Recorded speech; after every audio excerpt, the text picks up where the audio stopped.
கன்னி ராசி மற்றும் கன்னி லக்ன அன்பர்களுக்கு இந்த சுக்கிர பெயர்ச்சி எப்படி இருக்க போகுதுன்னா பிரமாதமாக இருக்குது, அட்டகாசமாக இருக்குது.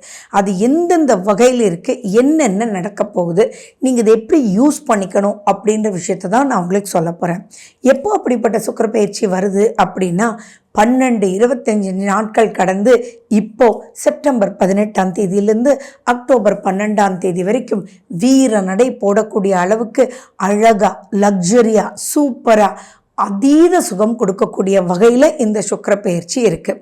இந்த சுக்கிரன் உங்கள் ஜாதகத்தில் எப்படி இருக்குன்றது பார்த்துக்கோங்க. நம்பர் 1. நம்பர் 2, இப்போ நடக்கிற திசாபுத்தி எப்படி இருக்குது அப்படின்றதும் பார்த்துக்கோங்க. அது எப்படி இருந்தாலும் இந்த சுக்கிரனை ஒரு சின்ன உந்து சக்தியினால் பெரிய விஷயங்கள் நீங்கள் அனுபவிக்க முடியும். அந்த அனுபவிக்கிறதுக்கு ஒரு பேர் வைக்கணும் அப்படின்னா லக்ஸரியான ஸ்லீப் அப்படின்னா நீங்கள் நம்புவீங்களா? அப்படின்னா பிரமாதமாக சந்தோஷமாக சுகமான ஒரு நித்திரை, சுகமான ஒரு சந்தோஷத்தை கொடுக்கக்கூடிய வகையில் தான் இந்த சுக்கிர பெயர்ச்சி இருக்குது. இதை பயன்படுத்திக்கணும், மிஸ் பண்ணிடவே கூடாது. ஏன்னா பொதுவாகவே சுக்கிரன் உங்களுடைய 2ஆம் வீட்டு அதிபதியும் 9ஆம் வீட்டு அதிபதியும். அப்போது குடும்பத்தில் இருக்கக்கூடிய அனைத்து பிரச்சனைகளும் தீரக்கூடிய வகையில் இருக்குது. தானாகவே தீருங்க திசா புத்திகள் நல்லா இருந்ததுன்னா. 9ஆம் வீடுன்னு சொல்லும்போது அது தந்தை சம்பந்தமாக உங்களுக்கும் தந்தைக்கும் உங்களுடைய சுய ஜாதகத்தில் என்னென்ன மைனஸஸ், உறவில் சரியில்லை, திருப்தி இல்லை, அப்பாவோட பேசுறது இல்லை, அப்பாவை பார்த்தாலே வெறுப்படா, ஆனால் அப்பா சைன் பண்ணாதான்டா இது ஜெயிக்கும் அப்படின்னு அப்பாவோட உறவு, அப்பா வழி உறவு, அப்பானுடைய வழியில் வரக்கூடிய சொத்து பிரச்சனைகள், வில்லங்கங்கள் எதுவாக இருந்தாலும் இப்போ நீங்கள் ஒரு கால் முன்வைத்து நீங்கள் போய் பேசுனீங்க அப்படின்னா ஆட்டோமேட்டிக்காக உங்களுக்கும் அப்பாக்கும் உறவு சூப்பராக வந்துடுங்க. அதில் வாழ்க்கைன்றது பெற்றோர்கள் தான் ரொம்ப முக்கியம், தகப்பனார் குழந்தைகள் தான் ரொம்ப முக்கியம். அப்படி இருக்கும்போது அந்த உறவில் ஏன் விரிசல்ன்றது புரிஞ்சு அங்கே வாடா கண்ணான்னு கட்டி அணைச்சி உங்களுக்கு வேண்டிய அனைத்து நல்ல விஷயங்களும் அப்பா வழி பண்ணக்கூடிய வழி இருக்குது இப்போது. அதே மாதிரி ரொம்ப நீண்ட நாள் பிரச்சனையாக அப்பா, சித்தப்பா, பெரியப்பா ஒரு பெரிய பிரச்சனை தீரவே முடியல அப்படின்னா என்னதான் கோர்ட்டு கேஸு வில்லங்கம்னு எப்படி இருந்தாலும் இப்போது நீங்கள் சிம்பிளாக போய் ரைட்டான பர்சன்கிட்ட பேச வச்சு அந்த பேச்சு பிரச்சனையில் முடியாமல் சுமூகமாக முடியும். ஏங்க உங்கள் ஃபேஸே தேஜஸ் ஆகிடும். இப்போ உங்களுடைய பேச்சில் ஒரு அழகு இருக்கும், ஒரு கலைநயம் இருக்கும், ஒரு வசீகரம் இருக்கும். அப்போது இந்த காலகட்டத்தை எப்படி யூஸ் பண்ணிக்கணும்? நீங்கள் அனைத்து பிரச்சனைகளும் முடிவதற்குண்டான காலகட்டம்ன்றதை மைண்டில் வச்சுட்டு நீங்கள் இதை யூஸ் பண்ணிக்கணும். மேலும் 6 நட்சத்திரங்கள் உங்களுக்கு சொல்கிறேன். உங்களுடைய சுய ஜாதகத்தில் திசாபுத்தி நல்லாவே இல்லைன்னா கூட இந்த 6 நட்சத்திரத்தன்னைக்கு, இந்த 25 நாட்களில் இந்த 6 நட்சத்திரத்தன்னைக்கு நீங்கள் எதை எடுத்து முன் வச்சாலும் பிரச்சனைகள் முடியும். நெகட்டிவ் எல்லாமே பாசிட்டிவான சைடுக்கு நீங்கள் கொண்டு வர முடியும். அது என்ன அப்படின்னா, நீங்கள் கிருத்திகை ரிஷபராசி, ரோகிணி மிருகசீரிஷம், சித்திரை துலாம் ராசி, சுவாதி விசாகம், இந்த 6 கிழமைகளில் 6 நாட்களில் வரக்கூடிய கிழமைகளில் நீங்கள் போய் ஒரு முன்வைங்க, அனைத்து விஷயமும் சாதகமாக ஆகும். அதே மாதிரி யாருக்கெல்லாம் ஒரு விஷயத்தை ஆர்ட் சம்மந்தமாக ஒரு ப்ரெசென்ட் பண்ணணும். Social media is an ஆர்ட்டுங்க.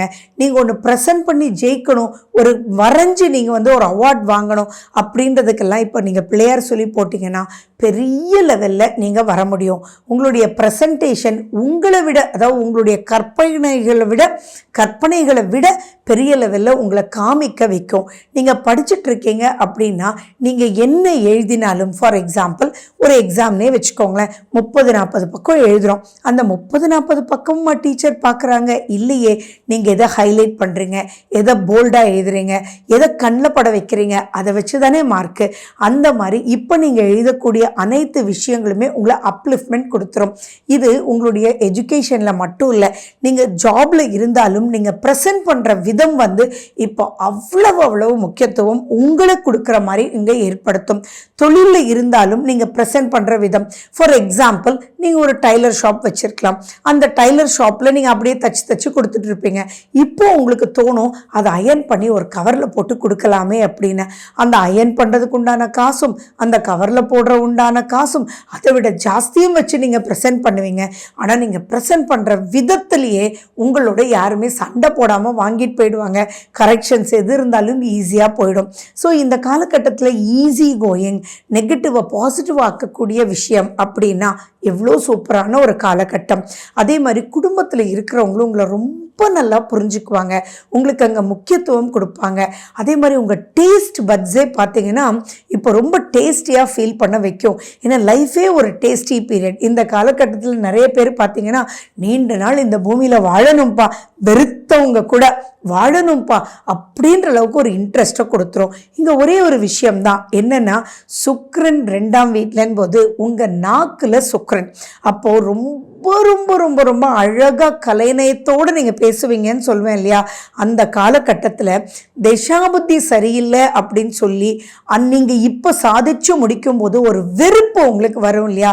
தயவு செஞ்சு யாரையும் இப்போ சபிச்சிட வேண்டாம். யாரோ என்னமோ பண்ணிக்கட்டும், நீங்கள் நல்லா இருக்கீங்களே அப்படின்ற ஒரு கான்செப்டை மட்டும் மைண்டில் வச்சுக்கோங்க.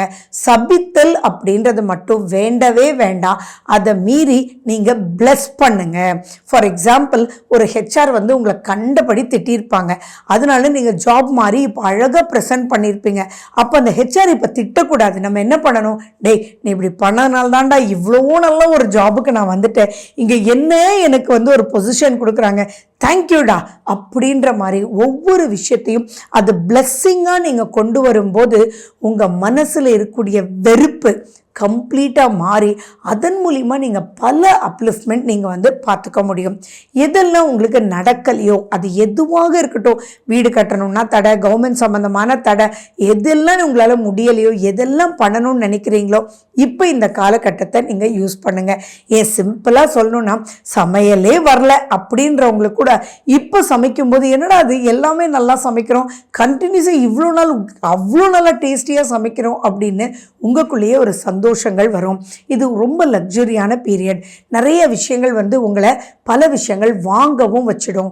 இப்போது நீங்கள் தசாபுத்தி சரியில்லை அப்படின்னா தேவையில்லாத செலவுகள் வரக்கூடிய வாய்ப்புகள் இருக்குது. அங்கே மட்டும் தேவையான்னு பார்த்துக்கோங்க. நட்பு வட்டாரத்துக்காக நீங்கள் ஜாலியாக இருக்கிறதுக்காக நிறைய செலவுகள் இப்போ செய்வீங்க. அகேன் அது ஒன்றும் விரயம் இல்லை. ஒரு மனுஷன் ஜாலியாக இருந்தால் நிறைய விஷயங்கள் சாதிப்பாங்க பிற்காலத்தில். ஆனால் இப்போ அந்த செலவுகள் எல்லாம் வருன்றதும் மைண்டில் வச்சுட்டு ஒரு தடவை மட்டும் தேவையா அப்படின்னு மட்டும் யோசிச்சுக்கோங்க. லக்ஸரின்றது தேவைத்தான், ஆனால் எந்த அளவுக்கு தேவை அப்படின்றதும் நீங்கள் பார்த்துக்கணும். 9ஆம் வீடு அப்படின்னு சொல்லும்போது நிறைய விஷயங்கள் நீங்கள் பூர்வ புண்ணிய ஸ்தானத்துக்காக இப்போ இன்வெஸ்ட் பண்ண வைக்கும். நீங்கள் வீடு வாங்குறது, நிலம் வாங்குறது, அந்த மாதிரி விஷயங்கள்லாம் இப்போ தானாகவே வரும். ஸோ லக்ஸரியாக அங்கே அமையுன்றதுனால மேபி நீங்கள் ஒரு அமௌண்ட் வச்சுருப்பீங்க, அதை விட வந்து ஒரு 20% அதிகமாக இப்போ ஒரு இடம் கிடைக்கலாம். அந்த இடத்துல நீங்கள் வாங்குறதுனால உங்களுக்கு கடன் தேவைப்படலாம். அந்த கடனுக்கு போய் நீங்கள் டைரெக்டாக மட்டும் பேசுங்க. இப்போ 2ல் சுக்கிரன் இருக்கிறதுனால யார் மூலியமே பேச வேண்டாம். டைரெக்டாக நீங்கள் போய் பேசும்போது உங்களுடைய இன்ட்ரெஸ்ட் ஆன் தட் சப்ஜெக்ட், உங்களுடைய இன்வால்மெண்ட் ஆன் தட் சப்ஜெக்ட் வந்து ஏற்ற மாதிரி இருக்கிறவங்களுக்கு புரிஞ்சு அதன் மூலியமாக உங்களுக்கு கடன் கிடைக்கும். நீங்கள் வராக்கடன், யாரெல்லாம் உங்களுக்கு கடன் நீங்கள் கொடுத்து வரவே இல்லையே இந்த டைம் பீரியடை ப்ளீஸ் யூஸ் பண்ணிக்கோங்க. அவங்களோட ஃபோனில் பேசுறதை விட டைரெக்டாக உங்கள் முகத்தை காமிச்சு பேசுங்க. அப்போ உங்களுக்கு கொடுக்கணுன்ற எண்ணம் வந்துடும். அதே மாதிரி நிறைய எதிரிகள்கிட்ட நீங்கள் போய் இப்போ என்னடா ஏண்டா இப்படி பண்ணுறீங்க, என்ன தாண்டா உங்கள் பிரச்சனை அப்படின்னு சொல்லி நீங்கள் பேசும்போது உங்களுடைய கலைநயம், முகவசீகரம், ஜாலினஸ் இதெல்லாம் அவங்களுக்கு பிடிச்சி போயிடும். அப்போ பிடிச்சி போகும்போது உங்களையே நட்பாக்கிக்குவாங்கன்னா பார்த்துக்கோங்களேன். அப்போ எதிரிகள் நட்பாயிடுவாங்க. ஆரோக்கியமும் எல்லாமே மைண்ட் கவர்ன்ஸ் அவர் பாடி. அப்போ மனசில் சந்தோஷம், குதூகலம் அப்படின்றது கன்னிராசிக்கு இருக்கும்போது அந்த குதூகலத்தினாலேயே பார்த்தீங்கன்னா ஹெல்த் வந்து ரொம்ப நல்லா ஆகிடும். அதே மாதிரி உங்களுக்குள்ளேயே ஒரு கான்ஃபிடென்ஸ் லெவல் வரும். அந்த கான்ஃபிடென்ஸ் லெவல்னால உங்களுக்கு கண்ணில் பற்றும் எது பண்ணினா கிளியர் கட்டாக வெளியில் வந்துடலான்னு. இந்த மாதிரி காலகட்டத்தில் என்னுடைய அனுபவத்தில் நான் பார்க்குறதெல்லாம், மேடம் ரொம்ப நாள் கஷ்டப்பட்டுட்டு இருந்தேன், கடைசியில் ஒரு கீரைக்காரமாக வந்து இது சாப்பிடுங்க நல்லா ஆகிடும் அப்படின்னு சொன்னாங்க. அப்படியா அப்படின்னு சாப்பிடுவோம், அப்படியே சரியாயிடுச்சு, அடேங்கப்பா நான் மறக்கவே மாட்டேன் அந்த கீரைக்காரமாவை அப்படியெல்லாம் சொல்கிறீங்க இல்லையா. அந்த மாதிரி ஒரு காலகட்டம் தான். அனைத்து விஷயத்துலேருந்து இது விமோச்சன காலகட்டம்.